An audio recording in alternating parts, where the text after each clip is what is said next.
How's everybody doing today? Hey, this is Michael Imhotep, founder of the African History Network, host of the African History Network show. I'm a talk show host, researcher, lecturer, writer, and historian. So it is Saturday, July 16th, 2022.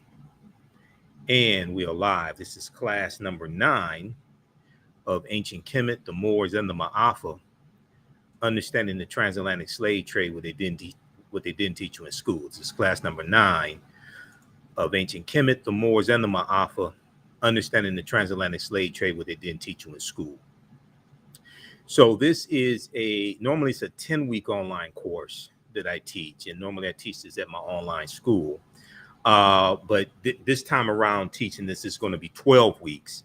And today's session, I decided to make today's session free. We're doing this on our social media platforms, but it will be archived also at our online school with the previous 8 sessions. So Kemet's one of the original names for Egypt. And in this class, we deal with thousands of years of history and what leads up to the transatlantic slave trade taking place. So can everybody hear me okay? I want to make sure everybody can hear me okay. Everybody share this broadcast on your social media platforms. Invite your friends to tune in. You're going to learn a lot in this class, okay? And you can register for the full 12-week online course. We have the link here in the thread of the broadcast, and it's on sale $60, regularly $130. So we have the information there. So the class I asked on Tuesday, I think it was, the class we did Tuesday, we talked about Hannibal Barca. We talked about the Battle of Cannae in 216 BC, and we talked about Hannibal fighting against the Romans, and we talked about the Punic Wars, things like this. We dealt with all that class number 8. Okay, so when you register for the class, if you miss class number 8, you can go back and watch it in its entirety. All right, and we talked about why Africa is not named after Publius Cornelius Scipio Africanus. That's just blatantly false. No. Africanus means belonging to Africa. You reference Cassell's Latin English dictionary or any Latin English dictionary. Africanus means belonging to Africa. And he takes his surname after the Battle of Zama in 202 BC, where he defeats Hannibal Barca. And we know that Africa, the prefix Afri, as Dr. Rick Clark talked about in African People and World History, pages 14 and 15. That referred to were Black African people in Algeria and Tunisia. Tunisia used to be called Carthage. Okay, so no, Africa was not named after Publius Cornelius Scipio Africanus. I want to make sure everybody can hear me all right, and you can register for this There's going to be a 12-week online course. We have the information here in the thread of the broadcast and also at our website, AfricanHistoryNetwork.com.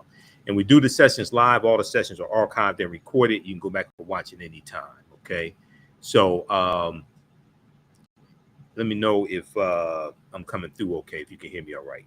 So last class, we also talked about 2 African empires that Europeans and Arabs tried to claim as their own. 2 African empires that Europeans and Arabs tried to claim as their own. Carthage was one of them. The Carthaginians, who were descendants of the Phoenicians. Carthage was one of them. But also another one was Numidia. Okay. And so we talked about Numidia last class as well. And Numidia existed from about 200 C to I forgot what it was, 200. Let's see, Media is 200 BC to 202 BC to 6 BC. Numidia existed. Okay, and that was in northern Africa, in the the territory that Algeria, in that territory. So we're going to start out with today's class. I want to finish up dealing with 3 other African empires that Europeans tried to claim as their own, and one of them was ancient Nubia or Time. Okay, and we know which is the word Nubia is Greek. We know that this was existed from about 4,500 BC or BCE, before the Common Era, to about 500, okay, or Common Era. All right. And when we look at ancient Nubia, okay, and we know that Nubia is going to be the mother of ancient Kemet. Kemet's one of the original names for Egypt. Nubia is the mother of ancient Kemet, and we know that the grandmother of Kemet was Abyssinia or Ethiopia. All right. And let me check. I want to check. Okay, how I'm coming through. All right.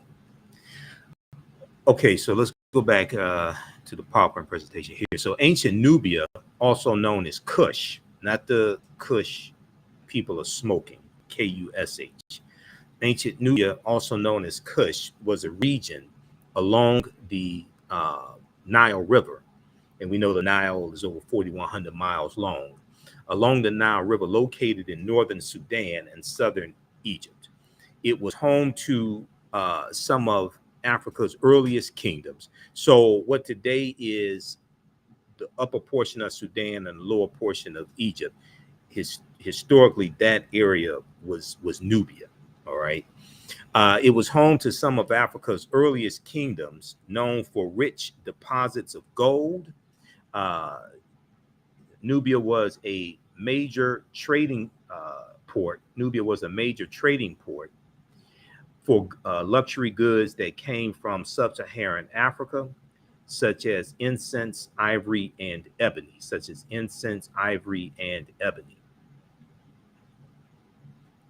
All right, let's continue.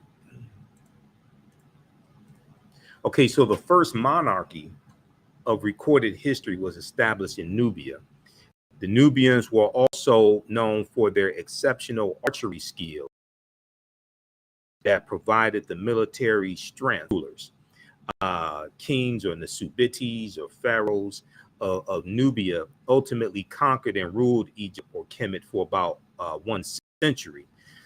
Monuments still stand in modern Egypt and Sudan at the sites where Nubian rulers built cities, temples, and royal pyramids. We know that also there are more pyramids in the Sudan than there are in Egypt. There's as many pyramids in the Sudan as there are in Egypt as well. Okay. Once again, the Nubia or Ta-Nehisi is mother of ancient Kemet, okay, ancient Egypt. All right, let's continue. So in the 1800s, the Western world's interest in Nubia was awakened by the rediscovery of the ancient empire's monuments, which were reported also simultaneously by individual British and American explorers. Many of them found it difficult to credit indigenous Africans for building such a civilization. Thing with ancient Kemet as well. They found it hard to European and some Africans as well, some African Americans, but Europeans found it hard to believe that African people could build a civilization like that and can be advanced in technology, advanced in science, agriculture, etc. Okay, so they said that these were Europeans who did this, or these were brown-skinned Caucasians, or in some cases they're saying aliens came down and built the pyramids because Europeans can't figure out how the pyramids were built. So you have all these excuses that are given trying to rob African people of this greatness. Okay, so in the 1800s, the Western world's interest in Nubia was awakened by the rediscovery of the ancient empire's monuments, which were reported almost simultaneously by individual British, French, and American explorers. Many of them found it difficult to credit indigenous Africans for building such a civilization. Now, during the 1840s, German Egyptologist Carl Richard Lepsius, who lived from 1810 to 1884, he asserted confidently that the Greek term Ethiopian, when referring to the ancient civilized people of Kush, did not apply to Negroes. Now, Ethiopian, Ethiops is Greek, referring to sunburnt, referring to the complexion of those Africans. Okay, so you have Europeans trying to say, oh, because at one time, what we call Africa, that was also referred to as Ethiopia. So you have some European archaeologists, etc., trying to say, oh, well, the term Ethiopian doesn't refer to Negroes. So he confidently asserted that Greek term Ethiopian, when referring to the ancient civilized people of Kush, did not apply to Negroes. It was used to describe reddish-skinned people closely related to the Egyptians who belonged to the Caucasian race. All right. So you had some, and Tony Browder deals with this in Nile Valley Contributions to Civilization. You had some anthropologists who said that the ancient Egyptians were brown-skinned Caucasians, all types of excuses trying to say they're anything but Black African people, because they could not have built something like this. And then at the same time, if you acknowledge they built this, well, you were enslaving their descendants also. You know, descendants coming from West Africa, Central Africa, Angola, the Congo. You're enslaving them. So if you are raising up this civilization and you gain so much from that civilization, then at the same time, then how could you justify conquering other African people who are in many cases related to those in the Nile Valley? Because we know the Dogon and Yoruba come from the Nile Valley. It's a lot of different African ethnic groups that migrate from into Central Africa, into West Africa.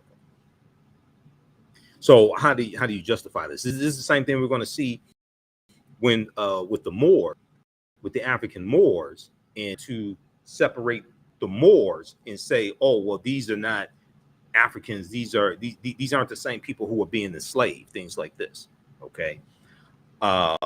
Europeans are trying to rationalize enslaving African people who they see are inferior, but then at the same time raping and pillaging African civilization and African culture.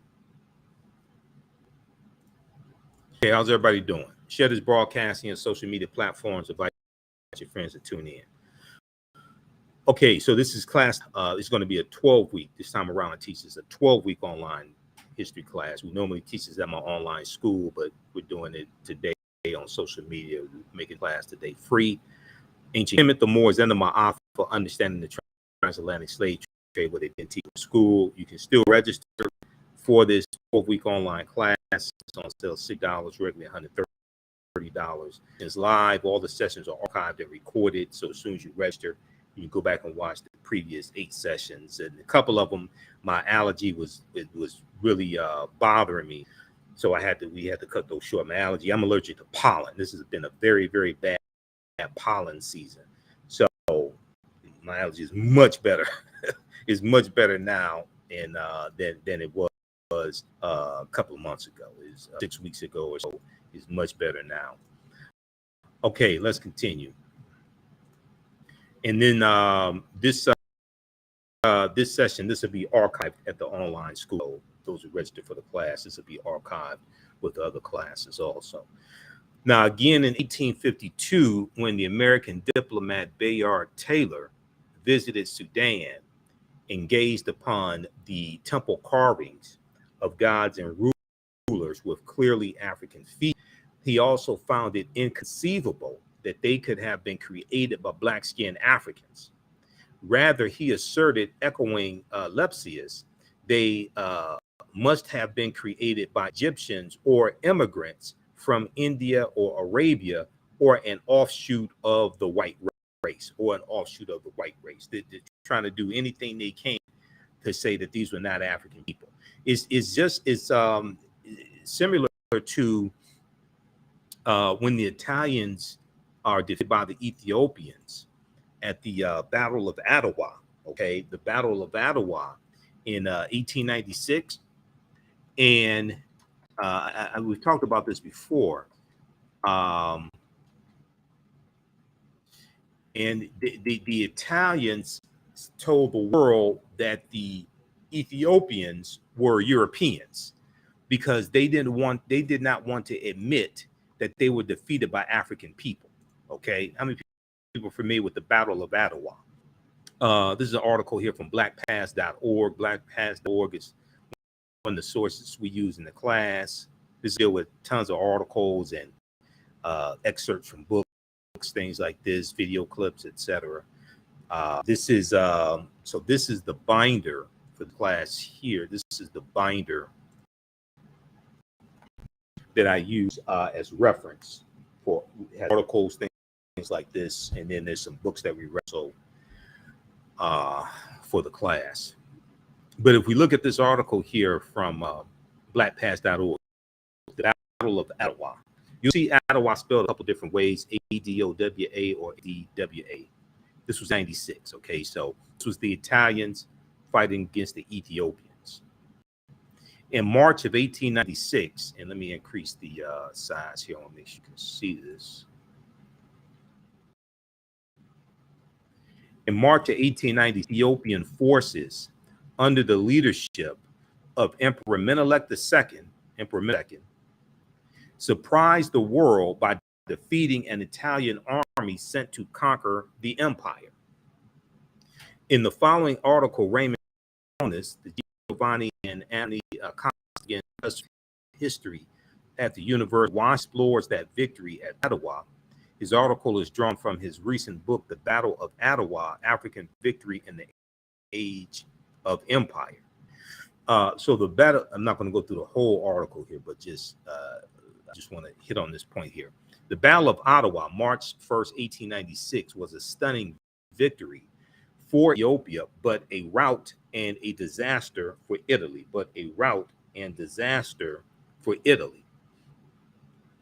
And it played out against a background of almost unrelenting European expansion into Africa. So this is after the Berlin Conference of 1884 and 1885, where these European nations carve up Africa into colonies. This is after that. And Italy was the only African nation outside of Liberia that was not colonized by Europeans. We know Liberia was founded by the United States, the American Colonization Society, right about 1821. Liberia was founded. All right, let's continue here. So Ottawa, the story of Africans seen to their own freedom, played out against a background of almost unrelenting European expansion, Now, the success of Ethiopia's forces assured that Ethiopia would be the only African country successfully to resist European colonization before 1914. In 1914 is when World War I starts, okay? So in my second class that I teach, normally on Sundays, from the Civil War to the Civil Rights Movement and Black Power, 1865 to 1968, we cover that period of time that includes also World War I as well as World War II. Now, it also resonated powerfully in post-emancipation America after the slaves are freed in 1865, Emancipation Proclamation 1863, which did not free the slaves, but after the Civil War ends in 1865. It also resonated powerfully in post-emancipation America, where hierarchies of race and ethnicity were only beginning a process of challenging renegotiation.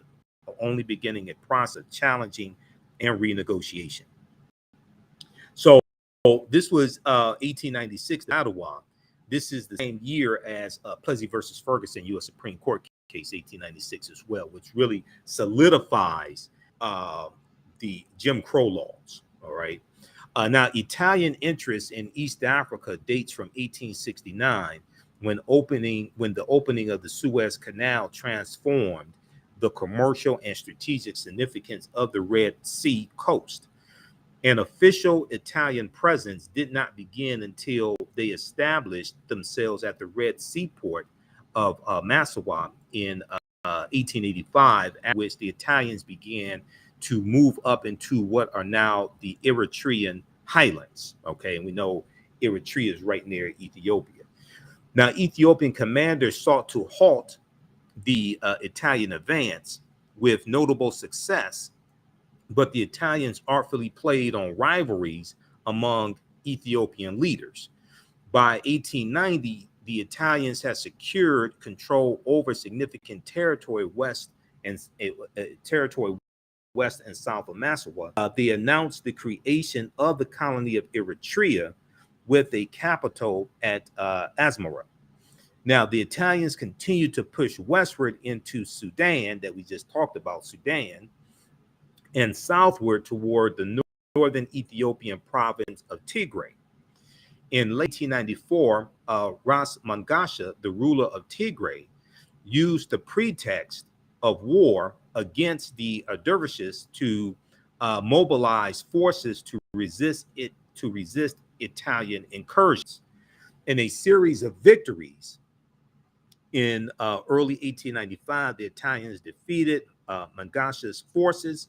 They pushed Mangasha deep into northern Ethiopia, establishing fortified positions in Tigray and Agame provinces, vastly expanding the territory under Italian control. Okay, now to skip through some of this here, in September 1895, Emperor Menelik II, king of the southern province of Shoa, called the population of Ethiopia to arms. He began to lead a massive force of some 100,000 men northward to Italian-occupied territories. Through late 1895 into early months of 1896, Emperor Menelik II led a brilliant campaign that forced the overextended Italians to fight on his terms by threatening to outflank the Italian forces and threaten Eritrea. Menelik maneuvered into a position that left their supply lines exposed. Okay, he maneuvered the Italians into a position that left their supply lines exposed, vulnerable to a population that was now turning against the occupiers. All right, so skip through, make a long story short. By the afternoon of March 1st, 1896, Italian forces were in a desperate, panicked retreat back toward Eritrea. Victory at Ottawa sealed the unification of Ethiopia and solidified Emperor Menelik II's claim to the title of emperor. Europeans and European Americans interpreted this story of Ottawa and the Battle of Ottawa in different ways. For some, it was an opportunity to discredit Italy militarily. For some, it was an opportunity to discredit Italy militarily. For others, it was important to advance the view that the Ethiopians were not black. This is what Italy was telling the world. Ethiopians were not black because they didn't want to admit they got their behinds beaten by African people. For others, it was important to advance the view that the Ethiopians were not black, thus explaining away the significance of white and European defeat. Ethiopian victory secured independence for more than a generation. It also assured Ethiopia's status as a beacon throughout the African diaspora. And we know that when World War II comes along, and when Italy invades Ethiopia again, Dr. John Henrik Clarke talks about this in the documentary A Great and Mighty Walk. A Great and Mighty Walk. You had African-American men in this country who wanted to enlist in the army and fight on behalf of Ethiopia to fight against the Italians. Okay, and the U.S. government wouldn't let them do it, but Italian Americans were allowed by the U.S. government to go and enlist in the Italian army, okay, and fight on behalf of Italy.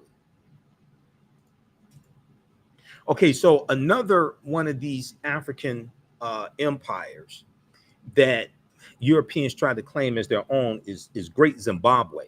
Okay, now the Kingdom of Great Zimbabwe existed from about 1220 BCE. I'm sorry, 1220 Common Era to 1450 Common Era. Okay, AD, what Europeans call AD, Anno Domini, in the year of our Lord. 1220 AD to 1450 AD, or Common Era. Okay, the civilization of Great Zimbabwe was one of the most significant civilizations during the medieval period.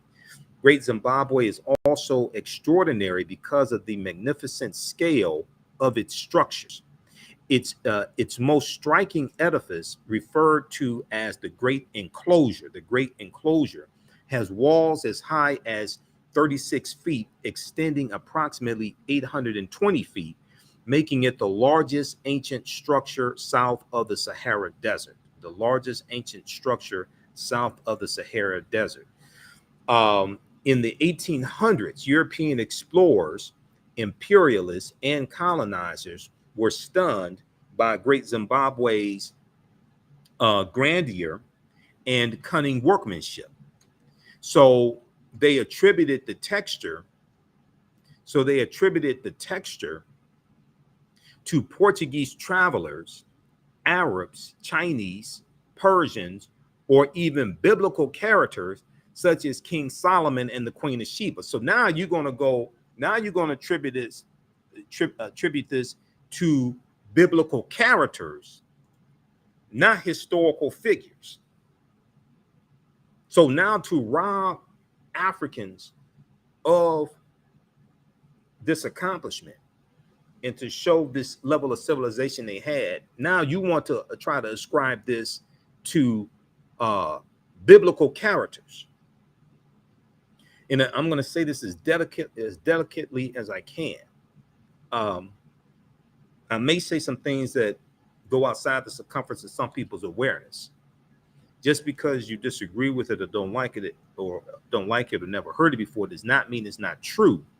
It just means you have to do some research to understand what I'm talking about. There's a reason why when you go to historical museums, like world history museums that deal with history in ancient times, things like this. There's a reason why when you go to world history museums, you don't see biblical characters. When you go to world history museums, notice usually you don't see biblical characters, unless maybe they have a section, possibly, and this is about the Bible. But even then, when they talk about biblical characters, they make a clear distinction. They'll say, according to the Bible, it says such and such. Usually they won't say according to archaeological evidence, according to history, things like that. World history and religious literature are separate. World history is in world history books. Religious literature is in religious literature. So they want to try to credit King Solomon and the Queen of Sheba for building the Great Enclosure in Zimbabwe. You'd be better off saying aliens built it. You'd be better off saying aliens built it. I'm going to leave that right there. Now, according to the Metropolitan Museum of Art, archaeological investigations conducted during the first decades of the 20th century have dismissed those attributions and confirmed both the antiquity of the site and its African origins. It was built by the ancestors of the indigenous Shona people who are in Zimbabwe today. The Shona people in the 11th century Common Era AD, long before the first Europeans ever set foot in Zimbabwe. Long before the first Europeans ever set foot in Zimbabwe. We talked about Namibia in class number 8. Okay. And Namibia, we know, is in northern Algeria, in the area that's like Algeria today. So North Africa. Namibia is there. Okay. Okay. So how's everybody doing? How you all like this type of information? I'm going to continue because we're going to get into some of the history of the Moors here in just a minute. But I wanted to finish this up because we talked about in class number 8, we talked about Carthage because we dealt with Hannibal Barca, Publius Cornelius Scipio. We dealt with the Punic Wars. We know the Punic Wars are from about 264 BC to 146 BC when Carthage was destroyed by Rome. Okay, 146 BC. And these were the 3 African nations. We're going to talk about Axum in just a minute that I did not get to last class. Normally, I do this class at our online school. Today, we're making this session free. Those who register for the online class, this session will be archived with the other ones at our online school. Okay, you can register for this full 10-week online class. We have the information here in the thread of the broadcast. The class is going to blow you away. If you like this type of information, you're going to be blown away by the full class. This time around, we're going to do 12 sessions instead of 10 because there's so much information that I have to get to and have done. So this class is Ancient Kemet, the Moors, and the Maafa, Understanding the Transatlantic Slave Trade, what they didn't teach you in school. It's on sale $60, regularly $130. You can register right here. Just click register here, and it takes you to the next page. And you can register there. Okay, as soon as you register, you can start watching the archive content. We do the sessions live. All the sessions are archived and recorded, and you can go back and watch it anytime. Let me pull this over because I teach the class on the classes are housed at they're housed at Learn World, and we use Crowdcast as the technology to actually broadcast the class. Okay, so when you click on register here, it takes you to this next page here at our Learn World, our online school. All right. Okay, so you can register for that. And then we have a bundle pack where you can register for both classes for only $100. The classes are regularly $130 each. But you can register for both classes for $100. And there's some bonus lectures you get from me in digital format also. The second class that I teach is from the Civil War to the Civil Rights Movement of Black Power, 1865 to 1968. I teach that normally on Sundays, 2 p.m. to 4 p.m. Eastern Standard Time. We did a special session of the class actually Thursday, this past Thursday, July 14th. I did a special session of the class because I didn't teach it last weekend. I was at an event last weekend or something, I think it was. So we did a special session Thursday. Okay, so we have the information here in the thread of the broadcast, so you can register for the classes now, and you can register for the course bundle also. All right, let's continue. So the Axum is the next African empire that Europeans tried to claim as their own. Europeans and Arabs tried to claim as their own.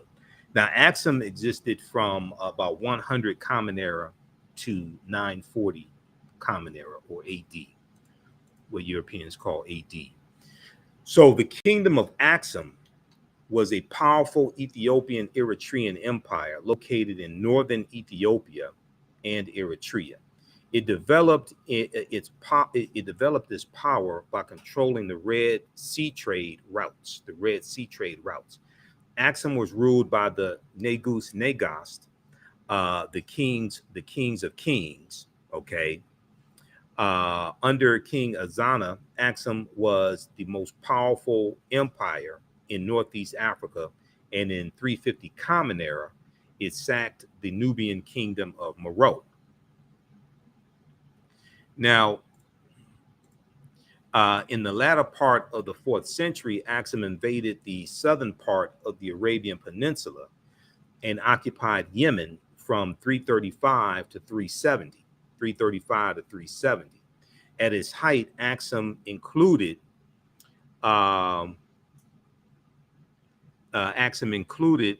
the surrounding Ethiopian highlands, Beja, Noba, Kasu, and Arabian kingdoms, Himyar and Sabar. The kingdom of Axum was prosperous from 100 AD to 700 AD. It was contemporary with the Roman Empire, and according to the Persian religious leader Mani, M-A-N-I, the Axumite civilization was third among the four greatest of the time, on par with Rome, Persia, and China. Now, in Classical Africa by Dr. Malefe Keti Asante, which is another book that we reference in the class.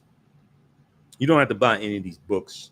Also, by the way, if you want to for your library, you can. But as I've stated before, you don't have to buy any of these books to follow along. But he talks about Axum. Let me see, page 14. Chapter 14. What page is that? 72. So this is a really good book that deals with different periods of African history as well.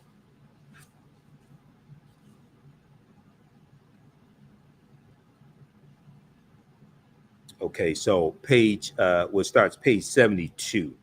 He deals with glorious Axum. The Axum Empire rose around 220 Common Era in the African country, which is called Ethiopia today. Axum, like Egypt, grew up around a river. The Blue Nile starts in Ethiopia as a powerful nation. The Blue Nile starts in Ethiopia as a powerful nation. Axum would conquer the rest of Kush around 320 to 350 Common Era. Okay, so if you have this book at home, Classical Africa by Dr. Malefe Keti Asante, and I know Dr. Asante is a friend of mine. I've interviewed him a couple of times on the African History Network show. He talks about Axum. It's chapter 14, starts page 72. Okay, if you have this book at home, starts on page 72. So you can pull that off the shelf and research that as well.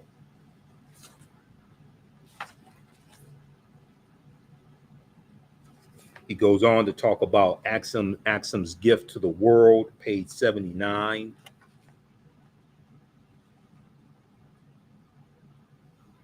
Okay, chapter 15. All right. So let's continue.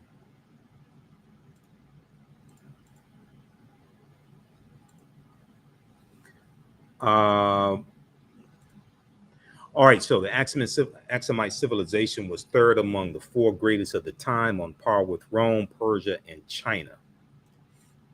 A theory about the origins of Axum was that it was founded by the Semitic-speaking Sabians who crossed the Red Sea from South Arabia, which is now modern-day Yemen, in South Arabia.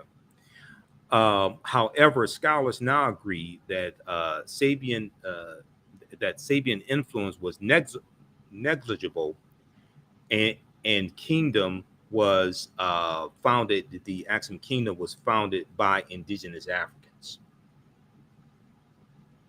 So they're always trying to rob us of our accomplishments and achievements. Even going back into ancient times, we see this. When we deal with civilizations from ancient times, we see they're trying to, and even today as well, trying to rob us of accomplishments and achievements.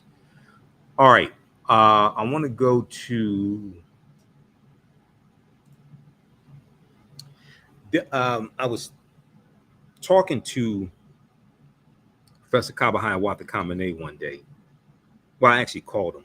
He's one of my teachers, but I called him. I've interviewed him a number of times on the African History Network show. But I wanted to ask him about information dealing with the origins of the term America. Because I was hearing different things about the origins of the term America. And he referenced the book Fulcrums of Change by Jan Carew. And what happened was he sent over to me. I think he emailed it to me, the JPEGs of it or what have you, faxed it to me, however he got it to me. But he sent me the pages 91 through 105 of the book Fulcrums of Change by Jan Carew, the historian Jan Carew. And Jan Carew, because Professor Kaba was saying that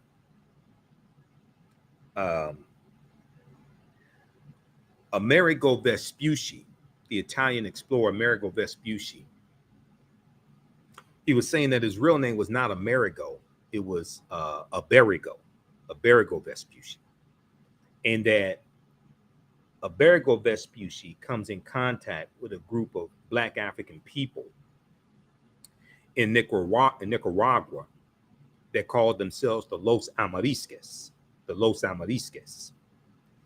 And they lived near a mountain called Sierra Amarique. So they call themselves Los Amarisques. And it's these people, these African people in Nicaragua who Iberigo Vespucci comes in contact with, and he changes his name from Iberigo to Amerigo. All right. So Professor Kaba told me about this. Then he sent over these pages from the book Fulcrum of Change, and I read through those pages. And Jan Carew goes deep into the history and the etymology of the word America. He talks about Iberigo Vespucci changing his name, all of this. So I interviewed Professor Kaba on the African History Network show, February 3rd, 2016. We dealt with the origin of the word America. If you go to our website, go to our new website, theafricanhistorynetwork.com. AfricanHistoryNetwork.com is our old website. But if you go there, if you go to AfricanHistoryNetwork.com, it will forward you to, it'll redirect you to our new website, theafricanhistorynetwork.com, and click on listen to podcast right on the homepage where it shows the information dealing with the radio show. Click on listen to podcast, and you can go back in the audio podcast of the African History Network show back to February 3rd, 2016. You can listen to that show. Now, the Noah Webster Dictionary, 1828 edition, the Noah Webster Dictionary, if you look up the word American, okay, if you look up the word American, it'll tell you that an American, the noun, is a native of America. And it'll tell you that the word American, American, American, originally applied to the Aboriginals or copper-colored races found in the Americas by Europeans. It originally applied to the Aboriginal or copper-colored races found in the Americas by Europeans, but now applied to the descendants of Europeans born in America. So as we talked about earlier in the course, and we dealt with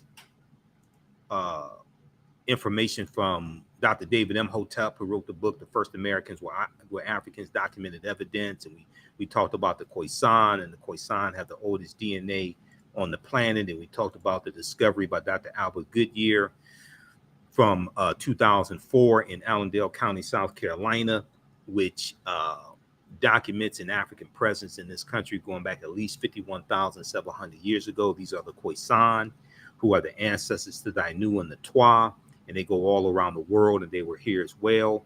And we know that Dr. Albert Goodyear and his team in 2004, they found artifacts, architecture, campsites, carvings, Egyptian writings, footprints in lava, genetic M174D haploid groups dealing with DNA and genetics, linguistics, paintings, skulls, skeleton structures, and tools. They found 13 different types of evidence to document an African presence here in this country going back at least 51,700 years ago. We know there's evidence of the Khoisan in South America going back at least 56,000 years ago, but it could possibly go back as much as 100,000 years ago. When you look at the article from the New York Times and some recent research that came out over the past few years, we talked about this a few classes ago. So this is Dr. Albert Goodyear here as well. in the article from ScienceDaily.com. New evidence puts man in North America 50,000 years ago from November 18, 2004. And we talked about the Khoisan last class, okay? All right, and we know the Khoisan live mainly in Southern Africa, in Botswana, Namibia, Angola, Zambia, Zimbabwe, South Africa, etc. Right? So when you go and look at this, they're telling you that the term American originally did not refer to Europeans, and it was African people and people who we call Native Americans that Europeans found in the Americas when they got here, when they got to the Americas. So they're telling you that the term America or American did not originally apply to Europeans, which once again reinforces not the David Imhotep's book, which is backed up by 713 footnotes and 7 peer-reviewed articles. And his new book is The First Americans Were Africans, Expanded and Revised. I interviewed him October 12th, 2021 about his new book. So this once again reinforces that the original Americans were not Europeans. All right, Bantu Stephen Biko, one of our great South African freedom fighters, he said the most potent weapon in the hands of the oppressor is the mind of the oppressed. He was portrayed in the 1987 movie Cry Freedom by Denzel Washington. Bantu Stephen Biko, the most potent weapon in the hands of the oppressor is the mind of the oppressed.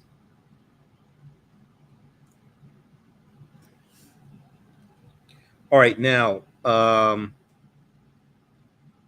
want to we're going to get to this part here, deal some with the Moors, and we'll continue that next class. There's a part I need to get to first before we get to that, because that gets into 711 AD. I need to deal with this part here, dealing with the Middle Ages, or what are also called the Dark Ages. And let me see, do I have that up? We need to bring this up here. This is at history.com. History.com is the official website of the History Channel. This deals with the Middle Ages.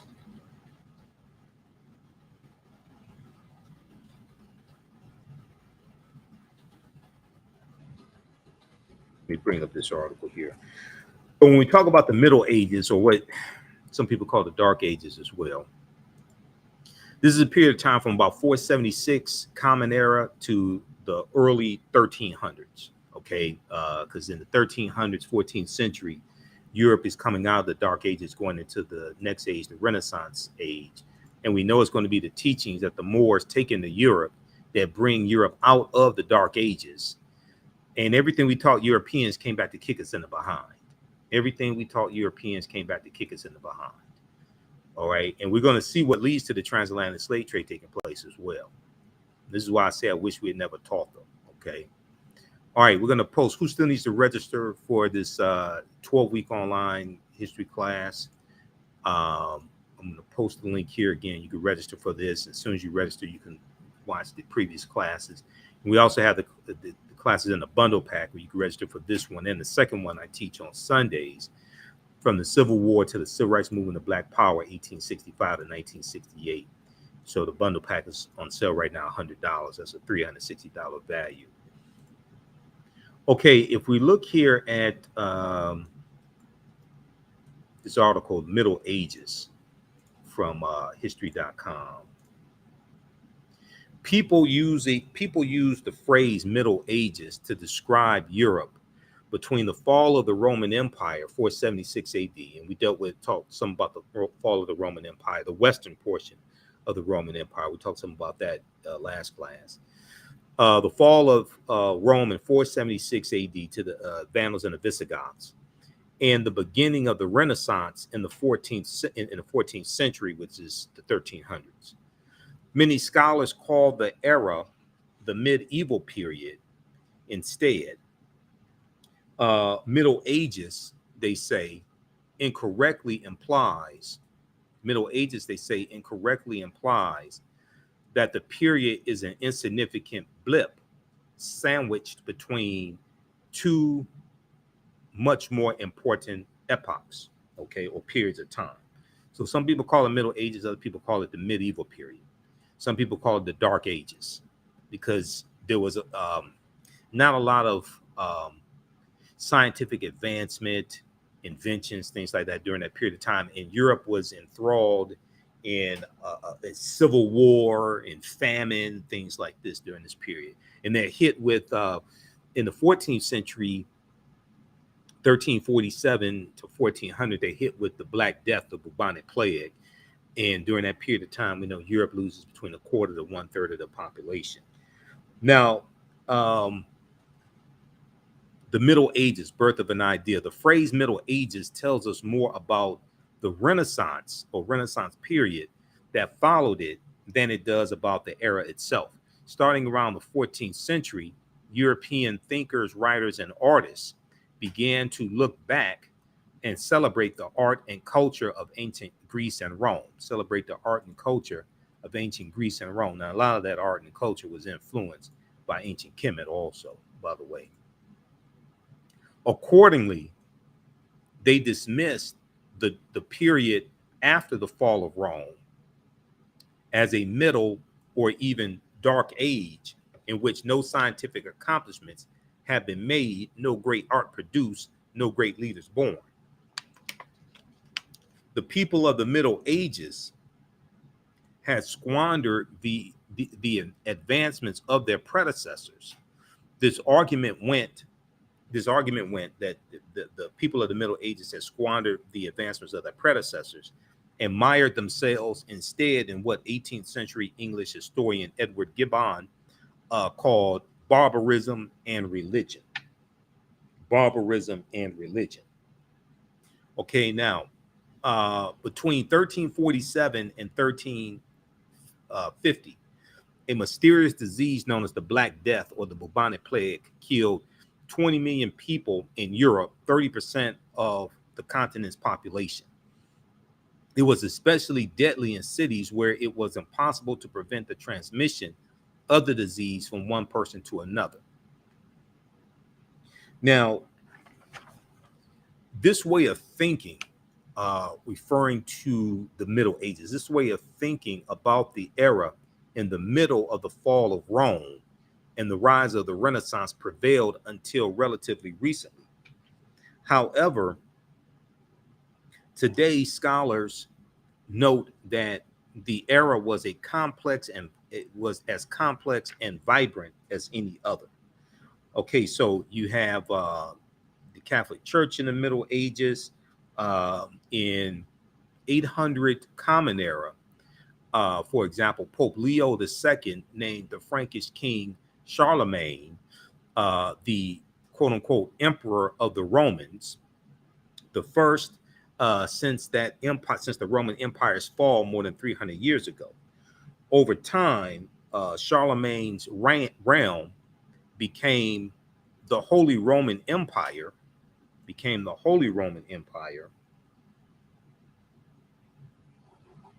one of several political entities in Europe whose interests tended to align with those of the church. Ordinary people across Europe had to tithe, T-I-T-H-E, tithe 10% of their earnings each year to the church. They ain't tithe 10% each week. They tithe 10% of their earnings each year, not each week. I'll leave that right there. At the same time, the church was mostly exempt from taxation. These policies helped it to amass a great deal of money and power,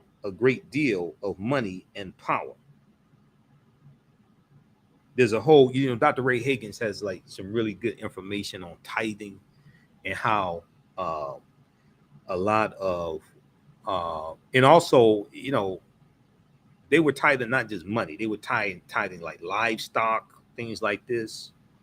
Um,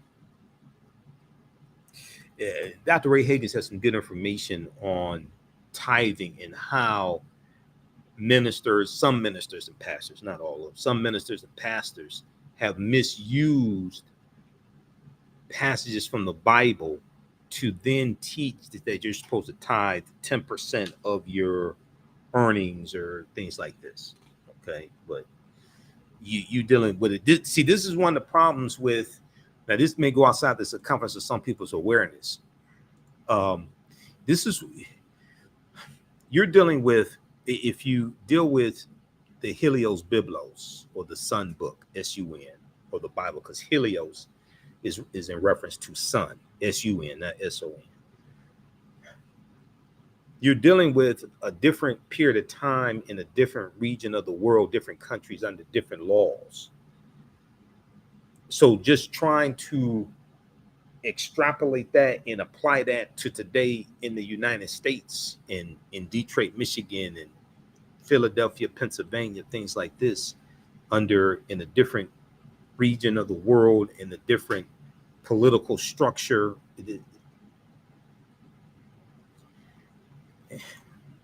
it's different. It's totally different. But okay. The Middle Ages and the rise of Islam. So meanwhile, the Islamic world was growing larger and more powerful. So we know they conquered Kemet around in 7th century AD, right around 642 Common Era. AD. They conquered, the Muslims conquered Egypt. Meanwhile, the Islamic world was growing larger and more powerful after the Prophet Muhammad's death in 632 Common Era. Armies conquered large parts of the Middle East, uniting them under the rule of a single caliph. At its height, the medieval Islamic world was more than 3 times bigger than all of Christendom, the Christian world, all of Christendom. At its height, the medieval Islamic world was more than 3 times larger than all of the Christian world. Now, under the caliphs, great cities such as Cairo, Baghdad, and Damascus fostered a vibrant intellectual and cultural life. Poets, scientists, and philosophers wrote thousands of books on paper, a Chinese invention that had made its way into the Islamic world by the 8th century. Okay, now we know that type of paper may have been a Chinese invention, but we know that in the Nile Valley region of Africa, hundreds of years before that, they were using what was called papyrus, which was a form of paper as well, developed from trees, papyrus, Papyrus, papyrus. Now, scholars translated Greek, Iranian, and Indian texts into Arabic. Inventors devised technologies like the pinhole camera, which existed long before the daguerreotype camera, with the daguerreotype invented by John Daguerreotype in the mid 1820s or so, right around 1826. This was an early form of the camera, the pinhole camera. Soap, windmills. So inventors devised technologies like the pinhole camera.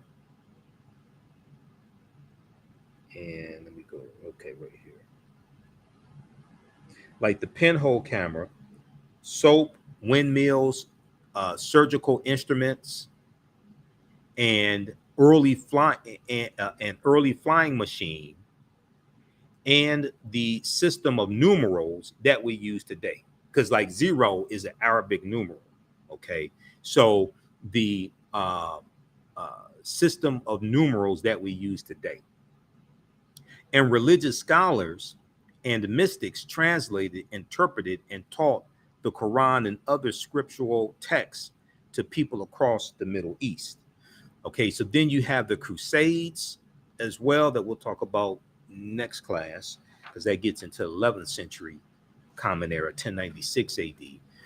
Because next class we'll talk about the Crusades, and we'll talk about Christopher Columbus and the African Holocaust, slavery, and the rise of European capitalism by Dr. John Henry Clark. Toward the end of the 11th century, the Catholic Church began to authorize military expeditions or crusades to expel Muslim, quote unquote, infidels, what they called infidels, from the Holy Land.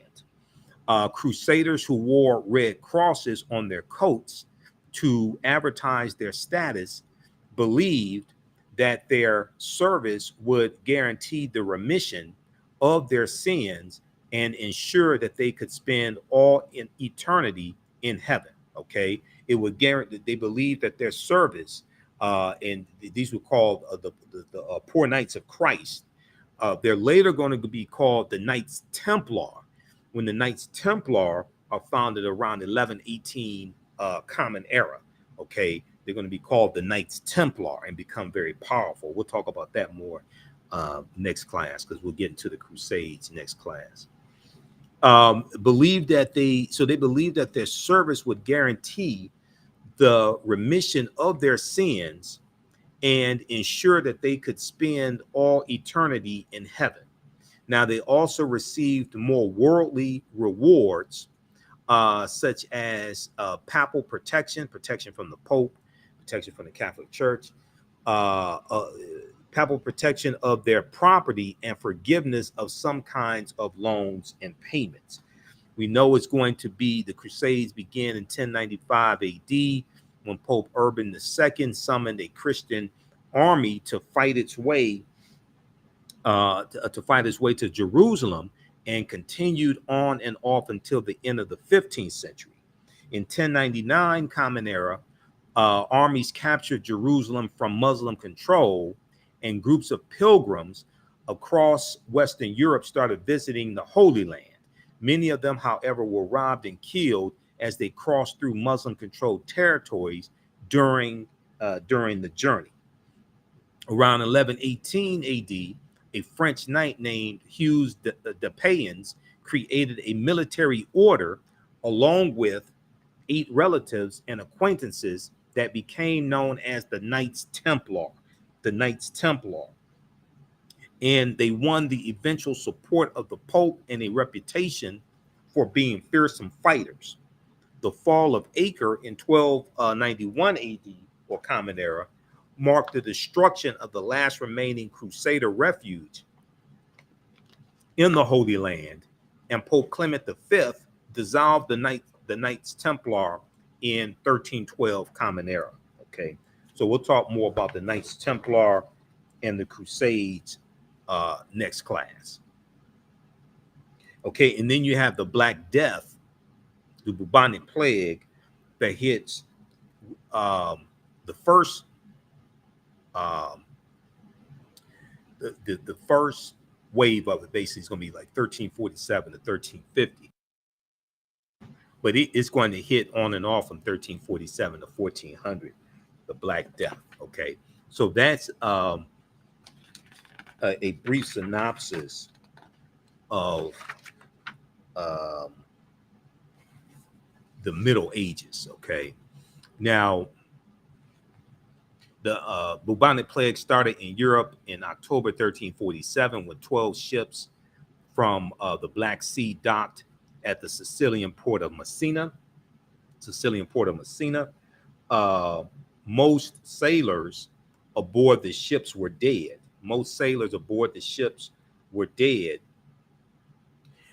And those who were alive were covered in black boils that oozed blood and pus. Okay, most sailors aboard the ships were dead, and those who were alive were covered in black boils that oozed blood, and pus. Now, symptoms of the Black Death included fever.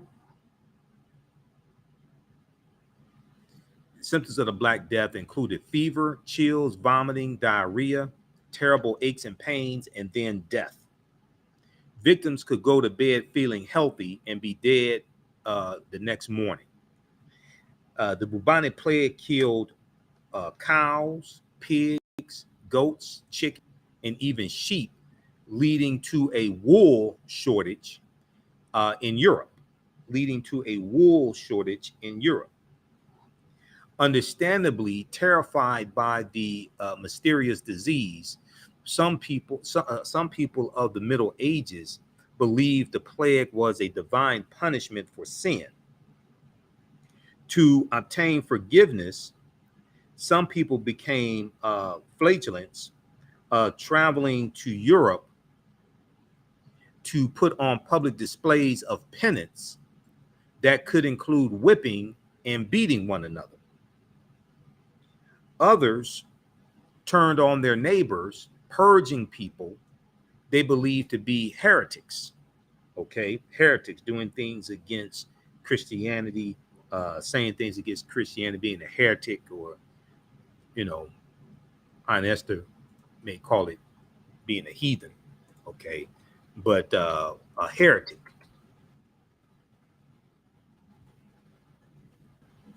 So others turned on their neighbors, purging people they believed to be heretics. Thousands of Jews were murdered between 1348 and 1349, while others fled to less populated areas of Eastern Europe. Today, scientists know that the Black Death, the bubonic plague, was caused by a bacillus called Yersinia pestis, which travels through the air and can also be contracted through the bite of an infected flea. And this is what I was watching a video. They think that happened. They think a flea bit like a rat or something like that, infected the rat, and then the rat bites humans or something, and then it spreads. Now, when we look at the Middle Ages economics and society, in Middle Europe, rural life was governed by a system scholars call feudalism. And we'll talk about this. We'll talk about the feudalistic system more next class when we get into the Crusades in Dr. John Henrik Clarke's book, Christopher Columbus and the African Holocaust, Slavery and the Rise of European Capitalism, because he references that.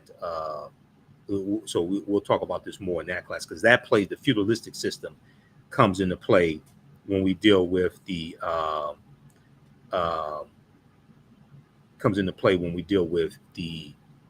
Crusades. Okay, feudalistic system comes into play there.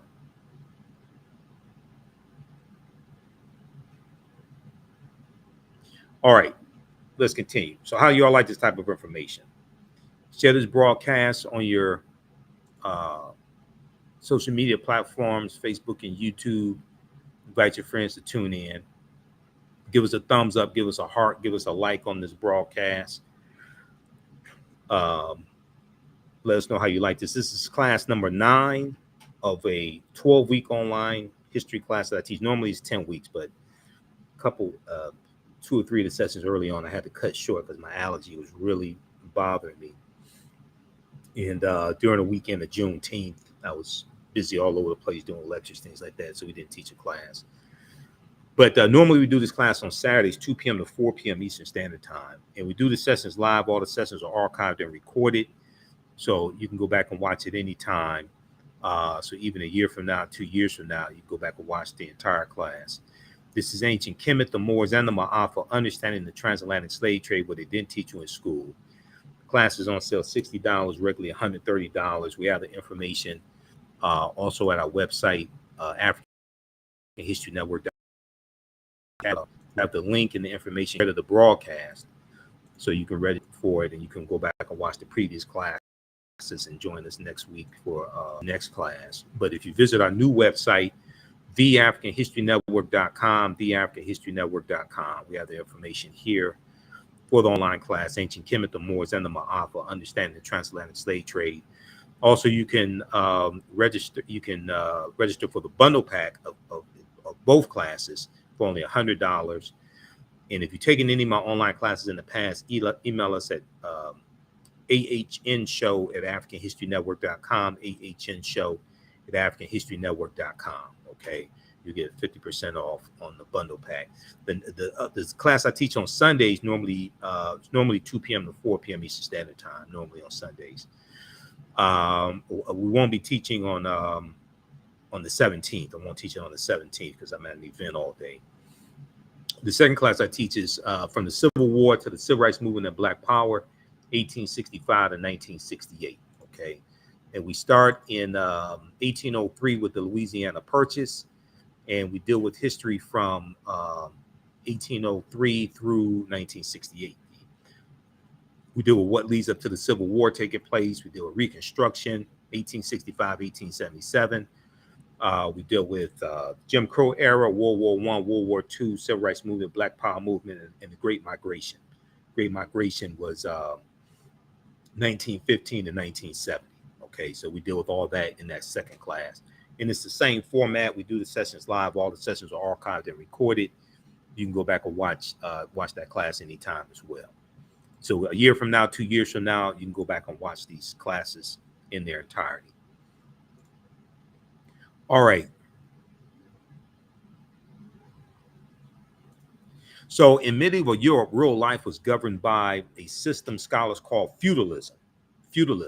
In a feudal society, the king granted large pieces of land called fiefs to noblemen and bishops. Landless peasants, known as serfs. So you hear about the serfs and the lords.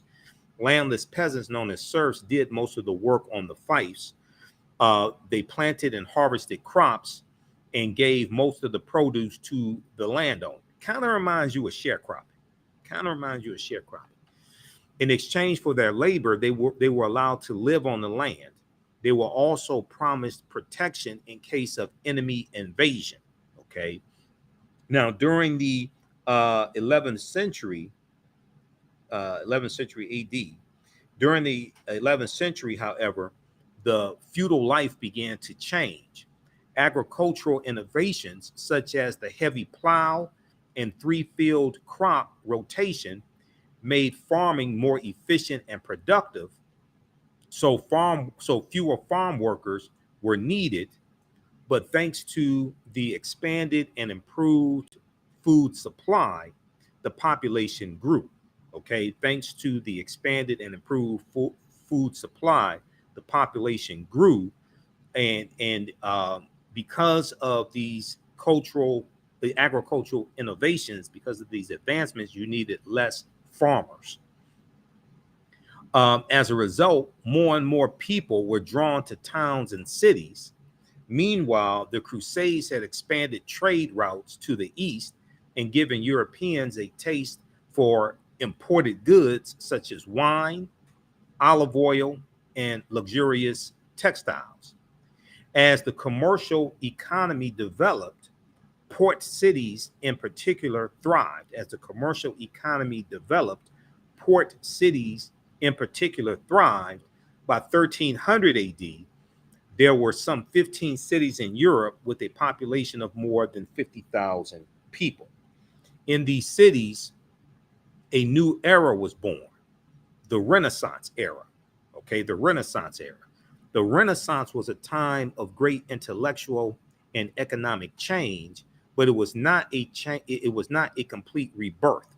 It had its roots in the world of the Middle Ages. Okay, so that's just a brief synopsis of the Middle Ages, because that also deals with the history of the Moors in medieval Europe as well. Okay, that period of time.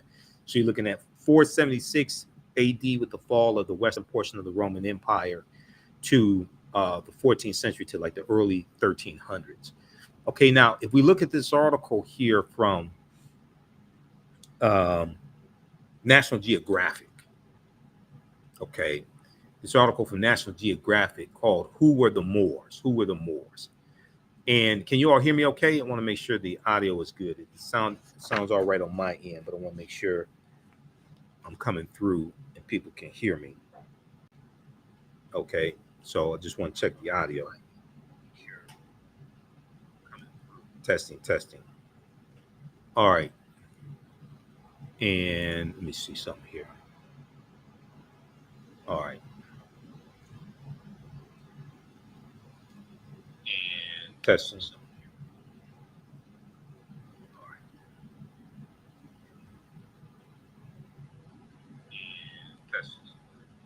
Okay, let's continue here. I just want to test that because I have the air conditioning running here in the office, so I just want to make sure you all can hear okay.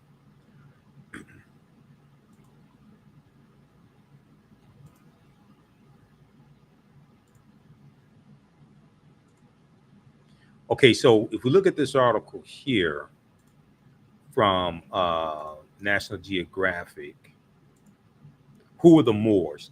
If the term seems familiar from art and literature but still confusing, there's a good reason.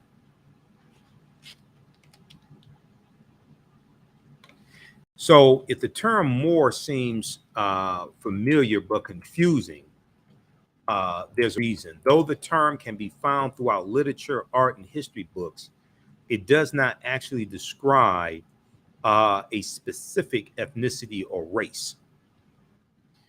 So the Moors were predominantly African people, but you're going to have like tawny Moors.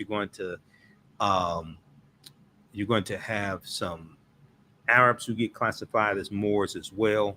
So it does not specifically denote a race. And we're going to get deeper into this here in just a minute. Instead, the concept of Moors has been used to describe alternatively the reign of Muslims in Spain, Europeans of African descent, and others for centuries. Derived from the Latin word marus, M-A-U-R-S, the term was originally used to describe Berbers and other people from the ancient Roman province of Mauritania. Now, you may see Mauritania spelled M-A-U-R-I or M-A-U-R-E because when you reference Golden Age of the Moor, when you reference Golden Age of the Moor, edited by Dr. Ivy Van Sertima, we'll get into this here in just a minute. When you reference Golden Age of the Moor, they talk about Mauritania, but they spell it with an I, M-A-U-R-I, which is in reference to Mauri, okay? Mauri, which is in reference to the Moors also.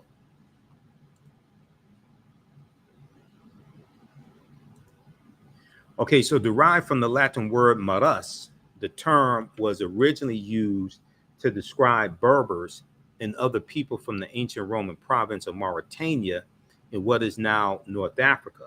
Over time, it was increasingly applied to Muslims living in Europe. Over time, it was increasingly applied to Muslims living in Europe. Beginning in the Renaissance, we just talked about the Renaissance era, so starting in the 1300s. Beginning in the Renaissance, the word Moor and Blackamoor were also used to describe any person with dark skin.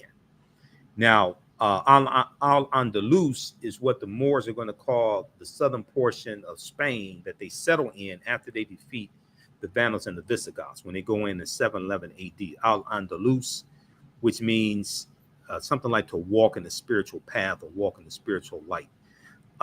Here is I'm going to go back to the PowerPoint presentation here. Here's the actual, I'll show you this map here. The map is not coming up there, right here. Okay, Al-Andalus, Spain and Morocco, 756 Common Era. So you see Morocco and Mauritania next to each other, Northern Africa. We see that Spain and Portugal, which was called the Iberian Peninsula back at this time, back in 711 AD, we see they're right above Morocco. It's a very short distance that separates them. Okay. So, and also, we're going to see that historically the complexions of the Moor, the complexions of the Spanish and Portuguese, historically, we're going to see their complexions are going to be darker than those further east into Europe, like the Germans and the British, the English, things like this. Even though the Moors are in those areas, Germany and Czechoslovakia and Austria, England, etc., is going to be to a lesser extent. They're going to be more because of the closer proximity to North Africa, especially Morocco. Spain and Portugal are going to get the brunt of that intermixing of the bloodlines. Okay, Spain, Portugal, Italy gets it a lot, Sicily, things like this. But it's going to be to a lesser extent in England, Germany, Austria, even though it does happen there, it's going to be to a lesser extent compared to Spain and Portugal. Okay, I want to go back to this one right here. Let's go back to this article here. So in 711 AD, a group of North African Muslims, led by Berber general Tariq ibn Ziyad, captured the Iberian Peninsula, modern-day Spain and Portugal.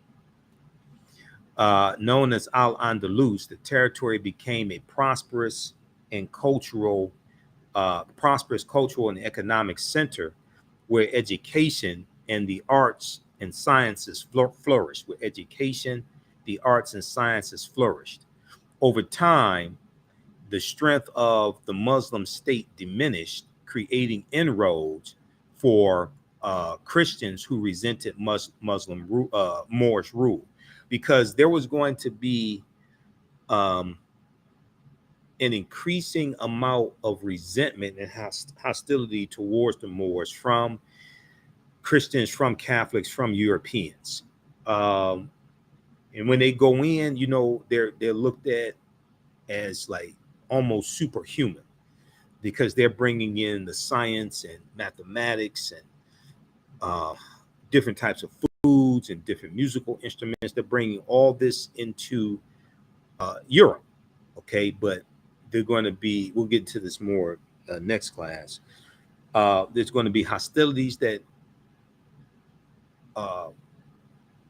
will ensue, and then also there's going to be an intermixing of the bloodlines, and there's going to be, to various extents, a changing in the complexion of Europeans as well. So we're going to see this hostility build up also. So for centuries, Christian groups challenged Muslim territorial dominance in Al-Andalus and slowly expanded their territory. This culminated in 1492 when Catholic monarchs King Ferdinand II and Queen Isabella I won the Granada War and completed Spain's conquest of the Iberian Peninsula. So that's January 2nd, 1492, General Boabdil, the Moorish general, surrenders. And this was the Moors' last stronghold, okay?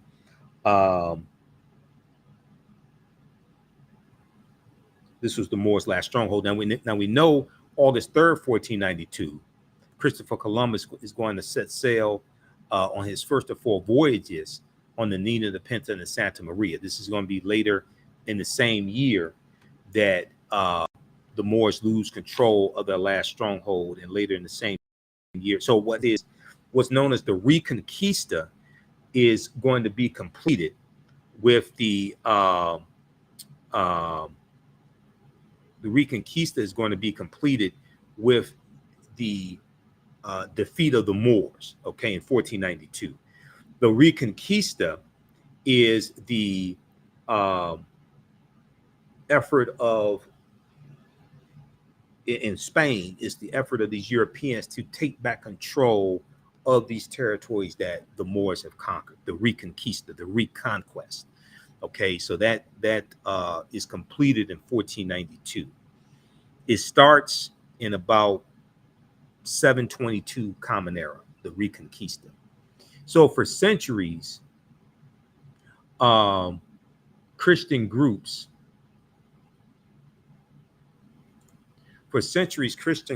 challenged Muslim territorial dominance in Al-Andalus and slowly expanded their territory. This culminated in 1492 when Catholic monarchs, King Ferdinand and Queen Isabella, won the Granada War and completed Spain's conquest of the Iberian Peninsula. Eventually, the Moors were expelled from Spain. And we know that some Moors are going to flee. We know some Moors are going to be conquered and enslaved, and they're going to be taken into these Spanish colonies that Spain conquers, like what Columbus encounters on his 4 voyages, the Jamaica and Santo Domingo, the island, the Hispaniola. The island of Hispaniola. Okay, where and we know the western third of Hispaniola is where Haiti is going to be. We know that becomes the western third of the island of Hispaniola in 1697 is going to become under French control. Okay, they get that from the Spanish, but Jamaica, Puerto Rico, Cuba, things like this. They're going to be Africans that the Spanish are going to take into these territories and others, but especially these that Columbus conquers on his 4 voyages. So eventually the Moors were expelled from Spain. Some of these Moors are going to be enslaved. Now, by then, the idea of Moors had spread across Europe. Moor, M-O-O-R, came to mean anyone who was Muslim or had dark skin. Occasionally, Europeans would distinguish themselves. Occasionally, Europeans would distinguish between black Moors and white Moors. Now, one of the most famous mentions of Moors is in Shakespeare's play, The Tragedy of Othello, the Moor of Venice. The Tragedy of Othello, the Moor of Venice. Its titular character is a Moor who serves as a general in the Venetian army. Hold on just a second. Who serves as a Moor in the Venetian army. In Shakespeare's time, the port city of Venice was ethnically diverse, and the Moors represented a growing interchange between Europe. The Moors represented a growing interchange between Europe, the Middle East, Asia, and Africa. Despite his military prowess, Othello is also portrayed as exotic, hypersexual, and untrustworthy. He's called a lascivious Moor who secretly marries a white woman, reflecting historic stereotypes of black people, Desdemona. So there's the episode of Sanford and Son, right, where Lamont is in the living room and he's rehearsing. He's in the living room at his house, 9114 South Central Avenue, right? And he's rehearsing Othello with his drama teacher. And she's a white woman who lives in Beverly Hills. And there's the scene where Othello is choking Desdemona, and Fred and Bubba are outside. They see this. They don't know that they don't know that they are rehearsing. And Fred has a heart attack. He thinks his son is choking a white woman to death, right? So then they go inside, and Lamont tells them, no, we're just rehearsing. This is Othello. And he says Othello was a Moor. Okay, they actually say this on the show. They say Othello was a Moor. Okay, so you'll see this. But Othello, despite his military prowess, he's portrayed as exotic, hypersexual, which is a stereotype of African people, and untrustworthy, a lascivious Moor who secretly marries a white woman, reflecting historic stereotypes of African people, especially African Americans.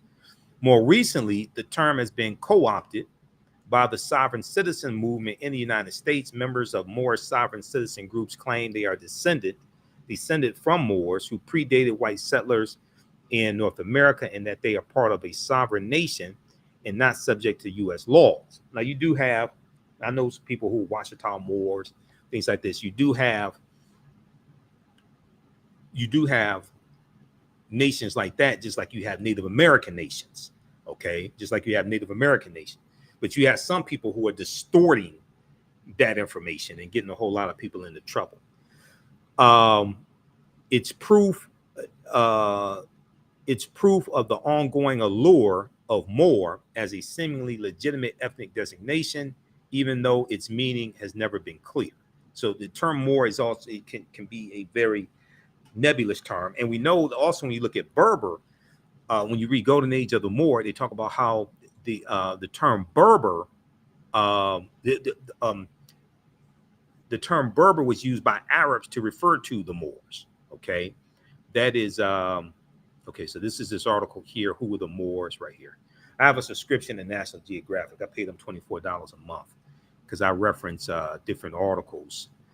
From that, I read National Geographic, reference different articles in my classes, so I had to get a subscription to them. Okay, we're gonna go for a few more minutes. How's everybody doing? Be sure to register for this. This time around that we do is going to be 12 weeks because we had to cut 2 or 3 of the classes short early on. So this is a 12-week online class that I teach normally on Saturdays. 2 p.m. to 4 p.m. Eastern Standard Time. So we're doing it later today. And we teach this at my online school. Okay. So it's not taught here on social media. We teach this at our online school. And the name of this class is Ancient Kemet, the Moors, and the Maafa, Understanding the Transatlantic Slave Trade, where they didn't teach you in school. And we deal with thousands of years of history and what leads up to the transatlantic slave trade taking place also. The class is on sale, $60. We do a PowerPoint presentation. We have book references, articles, video clips, all of that in the class. We do the sessions live. All the sessions are archived and recorded. You can go back and watch it anytime. So as soon as you register, you can go back and watch the previous classes. I would say this information is PG-13, so you can use this content with your children as well. And it's a very visual class. Also, and we have video clips in it, articles, book references, everything. Okay, so the class is regularly $130, on sale $60. So you can we have the information to register here in the thread of the broadcast, and I just posted it also, and it's at our website, theafricanhistorynetwork.com, theafricanhistorynetwork.com, and we have the bundle pack where you can register for both classes that I teach for $100. All right, now let's continue here. So there was a good article that Renoko Rashidi wrote for AtlantaBlackStar.com, and we reference also Renoko's book, Black Star: The African Presence in Early Europe. So we reference in the class. We reference Golden Age of the Moor, edited by Dr. Ivan Van Sertima. And Renoko Rashidi has an essay in this book as well. Also, Dr. Jose Pimenta Bay has an essay in this book. Dr. Jose Pimenta Bay is a brilliant scholar and historian, and he's a brilliant scholar when it comes to the history of the Moors. He was one of my first interviews I did in 2010 when I started the African History Network show. He was one of my first interviews. He used to teach classes on the history of the Moors at Temple University. Then he moved over to Berea College in Kentucky. Okay, so I had to get in contact with him. We're Facebook friends. I need to get in contact with him to interview him again.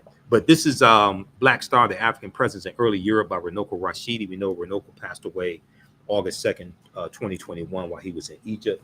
So Renoko was a friend of mine. I interviewed him, I think, about 6 times on the African History Network show. But Renoko wrote a really good article for AtlantaBlackStar.com called Moors, Saints, Knights, and kings, Moors, saints, knights, and kings, the African presence in medieval and Renaissance Europe, the African presence in medieval and Renaissance Europe. And here's an excerpt of the article. The study of the African presence in history, whether in the African diaspora or Africa itself, is a richly rewarding endeavor. In this study, we realize that slavery alone is not African history. Slavery alone is not African history, and that African history is everybody's history.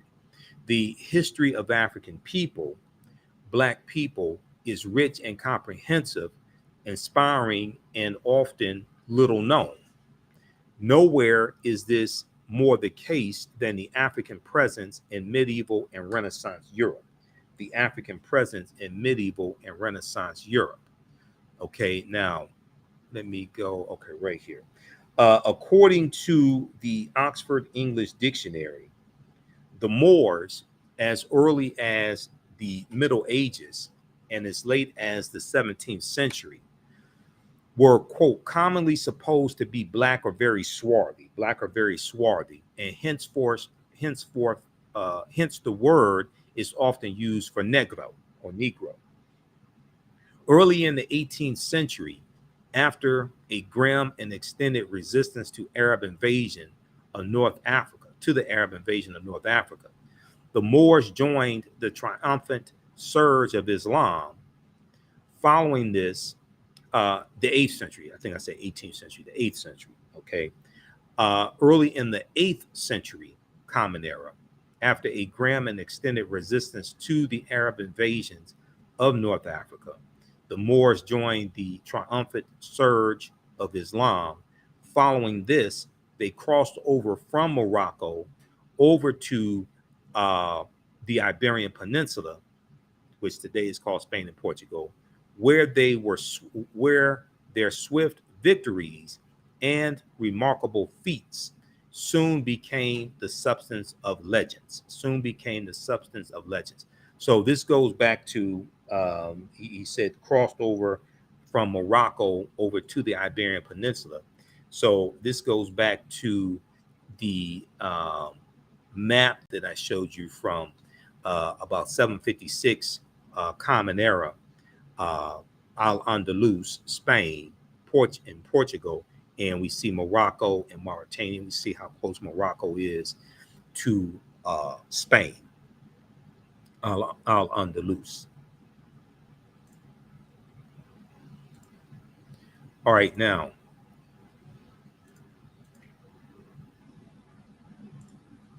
in July 710, Tarif, with 400 soldiers, not Tariq, but Tarif with 400 soldiers and 100 horses, all Berbers, successfully carried out a mission in southern Iberia.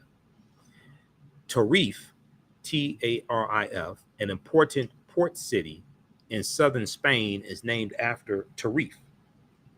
It is clear, however, that the conquest of Spain was undertaken upon the initiative of Tariq ibn Ziyad.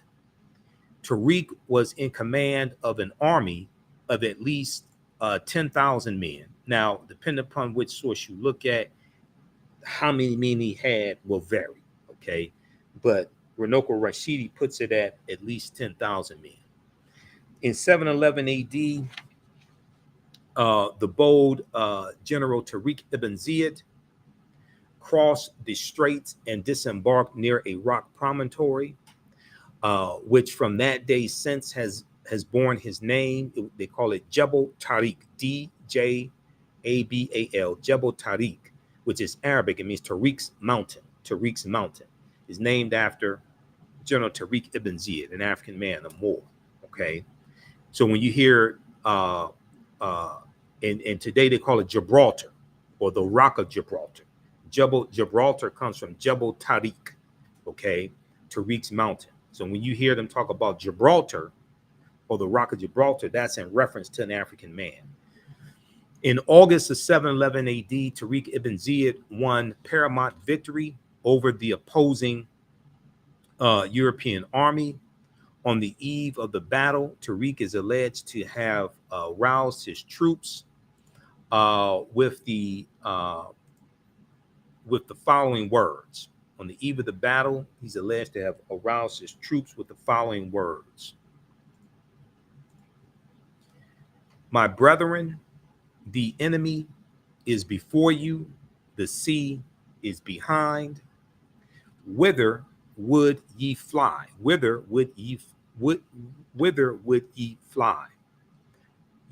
Ye. Follow your general.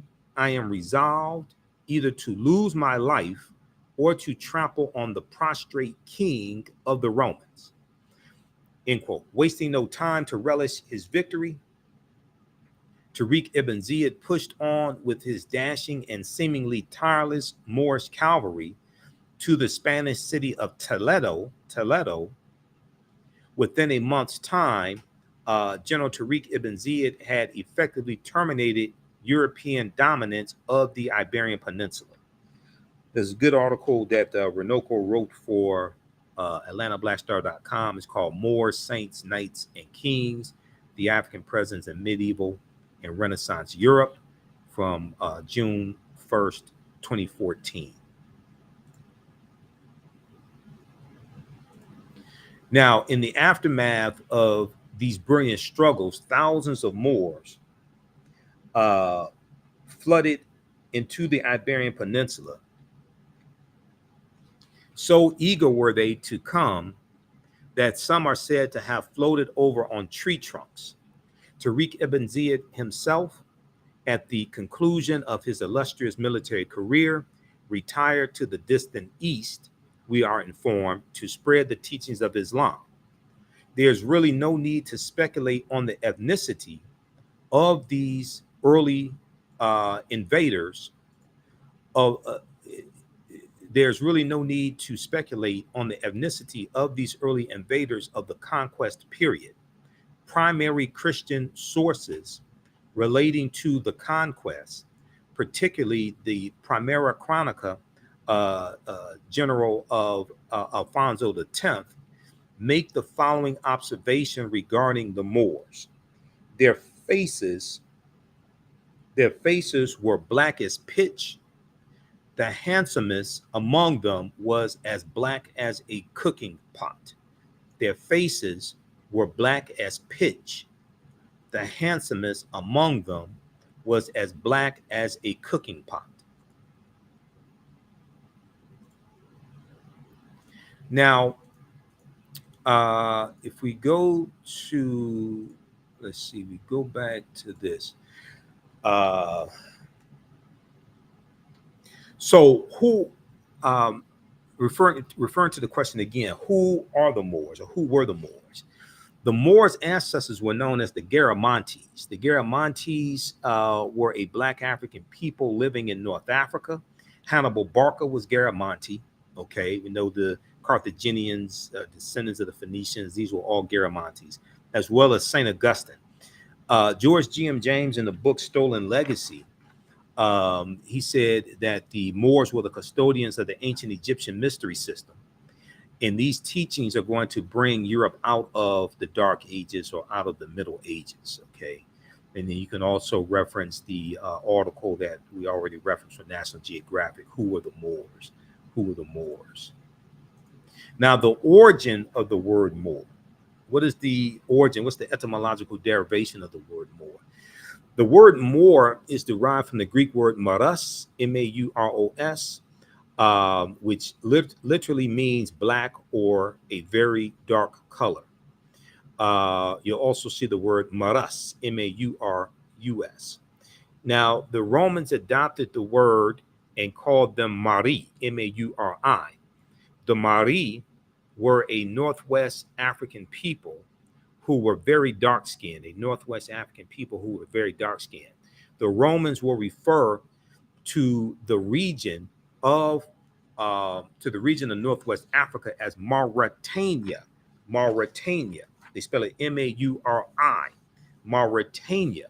Mauritania is Latin and means the land of the black-skinned people, the land of the black-skinned people.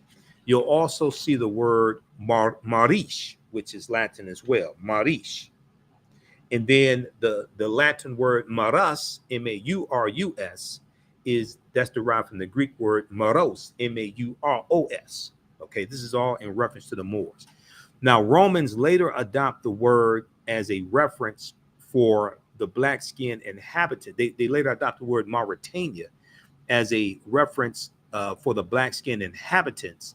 They encountered. I'm sorry. They'll later adopt the word Maori as a reference for the black-skinned inhabitants they encountered in Africa.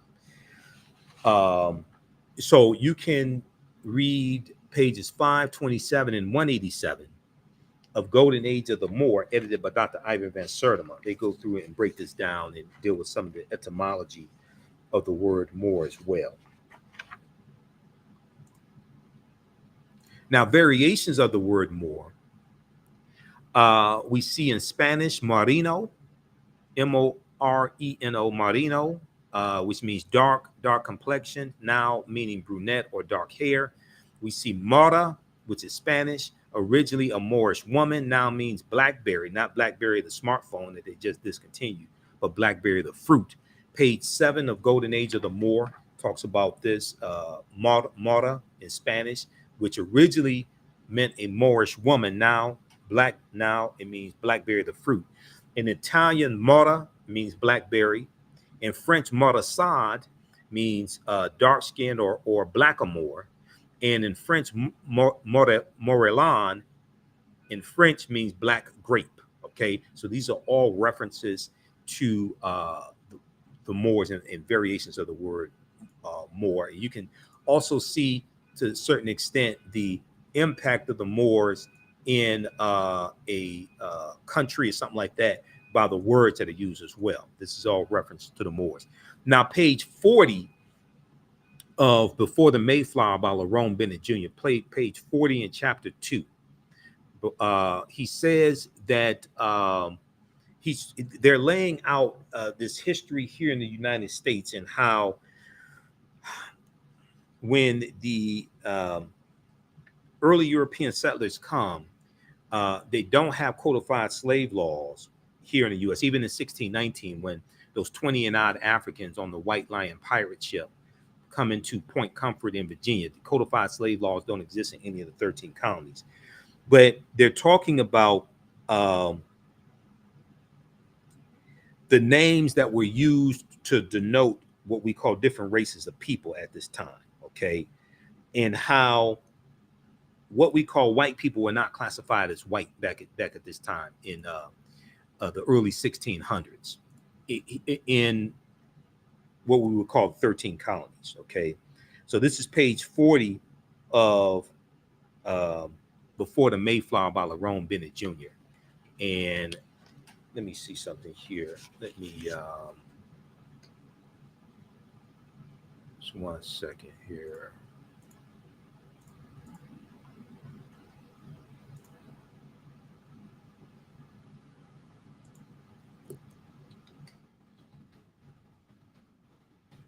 Let me see if I have, I scanned this. I want to see if I have,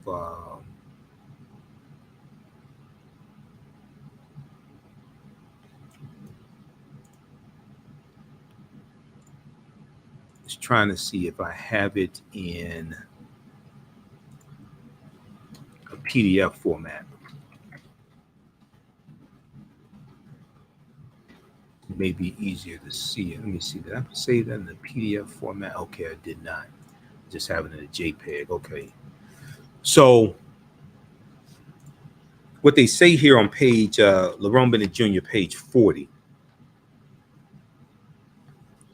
he says, of all the improbable aspects of this situation, the oddest to many blacks and whites is that white people did not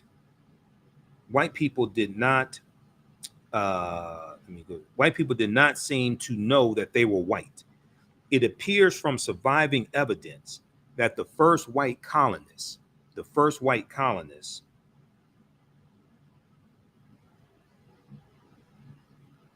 had no concept of themselves as white people. It appears from surviving evidence that the first white colonists had no concept of themselves as white people. The legal documents identified what we would call whites or white people. The legal documents identified whites as Englishmen and or Christians. The word white, with its burden of arrogance and biological pride, developed late in the century. So they're talking about the 17th century. It developed late in the 17th century, late in the 1600s. And this was as a direct result of slavery and the organized debasement of Black people or African people. The same point can be made from the other side of the line. For a long time in colonial America, there was no legal name to focus white anxiety. For a long time in colonial America, there was no legal name to focus white anxiety. The first Blacks were called blackamoors, Moors, Nagars, N-E-G-E-R-S, N-E-G-E-R-S, Nagars, and Nagars, N-E-G-A-R-S. The word negro, a Spanish and Portuguese term for Black, did not come into general use in Virginia until the latter part of the century, the latter part of the 17th century, which are the 1600s. Okay. So you can read, check that out in Before the Mayflower by Lerone Bennett Jr. Okay, excellent book. He lays out this history in chapter 2. All right, now, let's see here.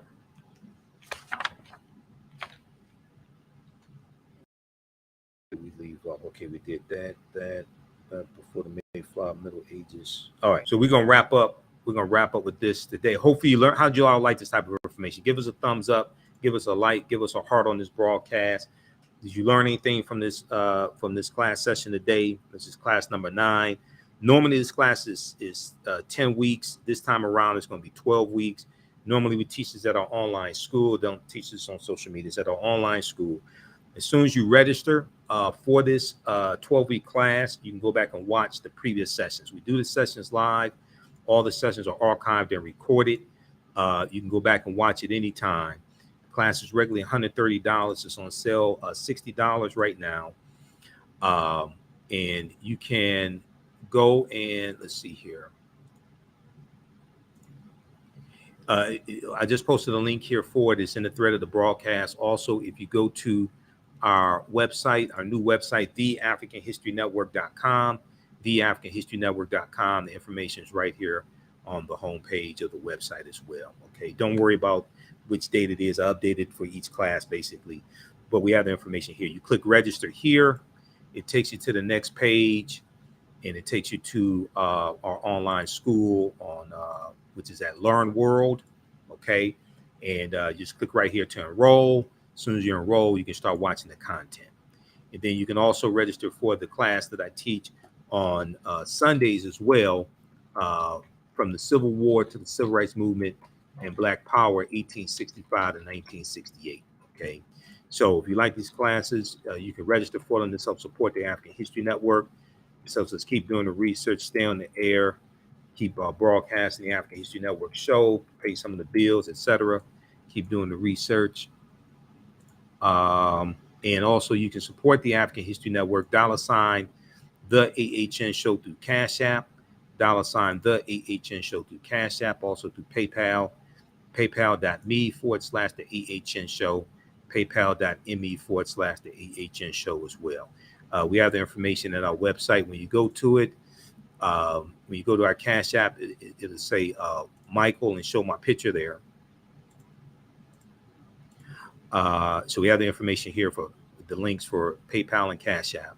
This is our official Cash App account, $ the AHN show, SHOW. When you go to it, it'll say Michael and show my picture there. These other ones here are fake African History Network Cash App accounts. Okay, so that's not us, and there's some other fake ones out there that I've identified, and I've alerted Cash App to them, and I'm trying to get them shut down. Okay, Cash App launched an investigation a couple of months ago, so I'm trying to get these fake African History Network Cash App accounts shut down. All right, so and we'll listen to our radio show Sundays 9 p.m. 11 p.m. Eastern Standard Time, the African History Network show. The information is at our website as well. We're on 9 10 a.m. Superstation WFDF, and we also broadcast here on Facebook and YouTube. You can listen live on iHeartRadio. Download the iHeartRadio app, search for 9 10 a.m. WFDF, and you can listen to all the shows, all the radio shows on 9 10 a.m. You can listen live or 9 10 a.m. WFDF on your AM dial. We have audio podcasts of our shows, over 1,200 audio podcasts. Click here for listen to podcasts. And also you can search for the African History Network show on iHeartRadio, because we're on iHeartRadio, Google Podcasts, Stitcher, Castbox, FM Player, TuneIn, iTunes. We're on about 9 to 10 different audio podcast platforms. Search for the African History Network show. Okay, so hopefully you learned a lot today. You can register for the online class. And remember, right now it's correct. Wrong behavior is not over till we win. We'll talk to you next time. Peace. Thanks.